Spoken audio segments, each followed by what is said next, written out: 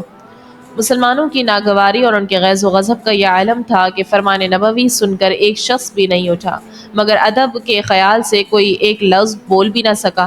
آپ صلی اللہ علیہ وسلم نے حضرت بی بی ام سلمہ رضی اللہ تعالی عنہ سے اس کا تذکرہ فرمایا تو انہوں نے عرض کیا کہ میری رائے یہ ہے کہ آپ کسی سے کچھ بھی نہ کہیں اور خود آپ اپنی قربانی کر لیں اور بال ترشوا لیں۔ آپ صلی اللہ علیہ وسلم نے ایسا ہی کیا۔ جب صحابہ کرام رضی اللہ تعالی عنہم نے آپ صلی اللہ علیہ وسلم کو قربانی کر کے احرام اتارتے دیکھ لیا تو پھر وہ لوگ مایوس ہو گئے کہ اب آپ صلی اللہ علیہ وسلم اپنا فیصلہ نہیں بدل سکتے، تو سب لوگ قربانی کرنے لگے اور ایک دوسرے کے بال تراشنے لگے، مگر اس قدر رنج و غم میں بھرے ہوئے تھے کہ ایسا معلوم ہوتا تھا کہ ایک دوسرے کو قتل کر ڈالے گا۔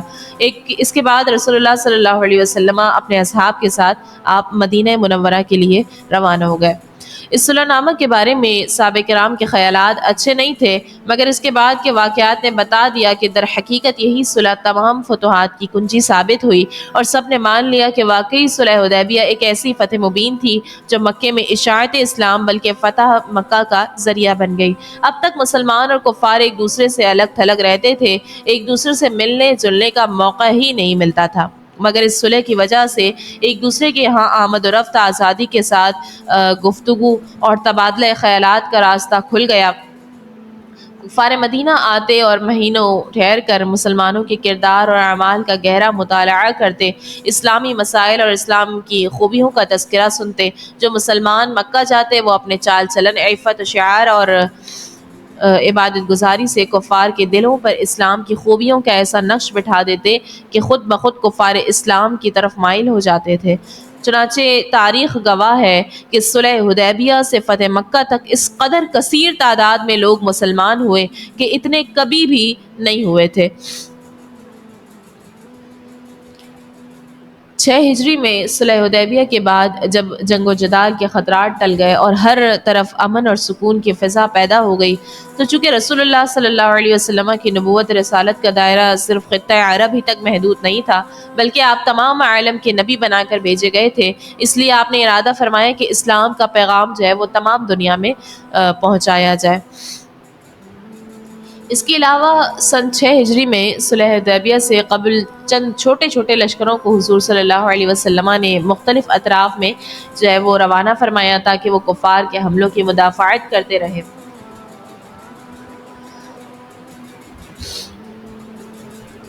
وما علینا الا البلاغ المبین۔